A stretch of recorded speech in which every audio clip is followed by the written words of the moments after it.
হাবিব সাল্লাল্লাহু আলাইহি ওয়াসাল্লাম মক্কার বিভিন্ন গোত্র ধরে ধরে নাম ধরে ধরে আল্লাহর হাবিব সাল্লাল্লাহু আলাইহি ওয়াসাল্লাম ডাক দিতেছে, ও কুরাইশের গোত্রের লোকেরা, ও বনু উদাইবার গোত্রের লোকেরা।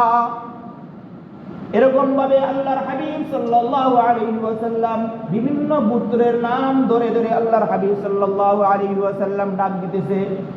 সমস্ত লোকেরা যখন জড়ো হয়ে বলতেছে, ও মুহাম্মদ, কি জন্য তুমি আমাদেরকে আহ্বান করলে, ডাকলে?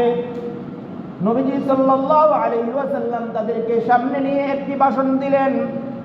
ও মক্কার বিভিন্ন গোত্রের, বিভিন্ন অঞ্চলের বিভিন্ন লোকেরা, আমাকে তোমরা সকলে চিনো। আমি দীর্ঘ একটি সময় তোমাদের মাঝেই ছিলাম।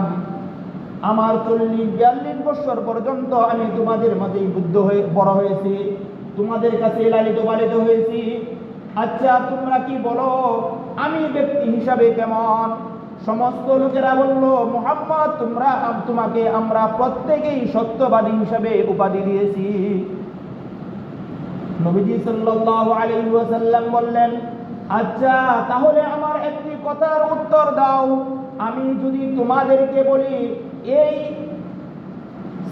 সাফা পাহাড়ের পিছন দিক থেকে শত্রু তোমাদের উপর আক্রমণ করবে, তারা উৎপেতে বসে আছে, যে কোন মুহূর্তে তোমাদের উপরে আক্রমণ করে তোমাদেরকে ধ্বংস করে দিবে, তোমরা কি আমার এই কথাটাকে বিশ্বাস করবে কিনা?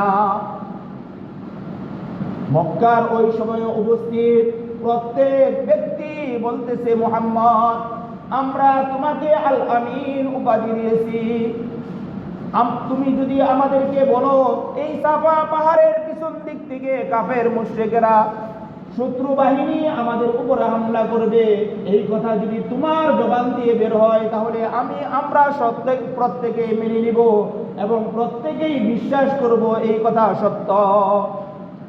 নবীজি সাল্লাল্লাহু আলাইহি ওয়াসাল্লাম, দেখেন আল্লাহ তাআলা আমার আপনার নবী সাল্লাল্লাহু আলাইহি ওয়াসাল্লামের মেধা কতটুকু বৃদ্ধি করে দিয়েছে। সামনে উপস্থিত সমস্ত শ্রোতাদের কাছ থেকে নিজের সত্যায়িত আগে করে নিয়েছে। অতঃপর আল্লাহর হাবিব সাল্লাল্লাহু আলাইহি ওয়াসাল্লাম বললেন, ও মক্কার বিভিন্ন গোত্রের লোকেরা, আমি তোমাদেরকে এমন একটা সময়ের ভয় দেখাইতেছি যেটা অচিরেই তোমাদের মধ্যে আসবে, অর্থাৎ পরকালের ভয়। ওইখানে তোমাদের জন্য চিরস্থায়ী জান্নাত রয়েছে। তোমরা কর্ম যদি খারাপ করো তাহলে তোমাদের জন্য চিরস্থায়ী জাহান্নাম রয়েছে। সুতরাং আমার কথা হলো, একমাত্র এক আল্লাহকে তোমরা প্রভু হিসাবে, রব হিসাবে মেনে নাও। তোমরা যত দেব দেবীর উপাসনা করো, পূজা করো, এই দেব দেবীদেরকে তোমরা ছেড়ে দাও, একমাত্র আল্লাহ তাআলার ইবাদতের মধ্যে লেগে যাও। এই কথা শোনার সঙ্গে সঙ্গে নবীজি সাল্লাল্লাহু আলাইহি ওয়াসাল্লামের সামনে ওই সমস্ত মক্কার বিভিন্ন গোত্রের লোকদের পাশাপাশি তার সামনে আবু লাহাব, নবীজি সাল্লাল্লাহু আলাইহি ওয়াসাল্লামের আপন চাচা আবু লাহাবও উপস্থিত ছিল। এই কথা বলার সাথে সাথে আবু লাহাব বসা থেকে দাঁড়িয়ে নবীজি সাল্লাল্লাহু আলাইহি ওয়াসাল্লামকে গালিগালাজ শুরু করলো।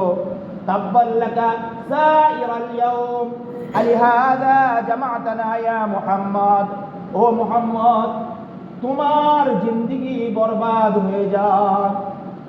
তুমি কি এই জন্যই আমাদেরকে এখানে একত্রিত করেছো, এক ফালতু কথা শোনানোর জন্য? সকলে বলে নাউযুবিল্লাহ। কি বলেন? তাওহীদের কথা, একাত্মবাদের কথা, এটা কি ফালতু কথা? তো সে বলতেছে, মুহাম্মদ, তোমার জিন্দেগি বরবাদ হোক, তুমি এক ফালতু কথা শোনানোর জন্য, আমাদের দেব দেবীদের গালমন্দ করার জন্য আমাদেরকে এখানে একত্রিত করেছো। মুহাম্মদ, তোমার জিন্দেগি ধ্বংস হোক। শুধু এই কথা বলেই সে ক্ষান্ত হয় নাই, পাশে ছিল পাথর নিয়ে নবীজি সাল্লাল্লাহু আলাইহি ওয়াসাল্লামের গায়ে মারতে চাইল, আঘাত করতে চাইল। লোকেরা ধরে আবু লাহাবকে এইখান থেকে নিয়ে যায়। সঙ্গে সঙ্গে আল্লাহ তাআলা কুরআনের এক সূরা অবতীর্ণ করে নবীজি সাল্লাল্লাহু আলাইহি ওয়াসাল্লামকে শুনিয়ে দেয়, বলতেছে, ও আমার হাবিব, আপনি এই সূরা শুনিয়ে দেন। নবীজি সাল্লাল্লাহু আলাইহি ওয়াসাল্লাম বলে উঠলেন, নবী, আপনাকে যে আবু লাহাব আপনাকে গালিগালাজ করেছে, আমি বলতেছি আপনার জিন্দেগি বরবাদ হবে না, আপনার জিন্দেগি ধ্বংস হবে না, আবু লাহাব তার জিন্দেগি বরবাদ হয়ে যাবে। মা আগনা আনহু মালুহু ওয়া মা কাসাব, তার যত সম্পদ, ধন সম্পদ রয়েছে, এই কোনো ধন সম্পদ তার কোনো উপকারে আসবে না।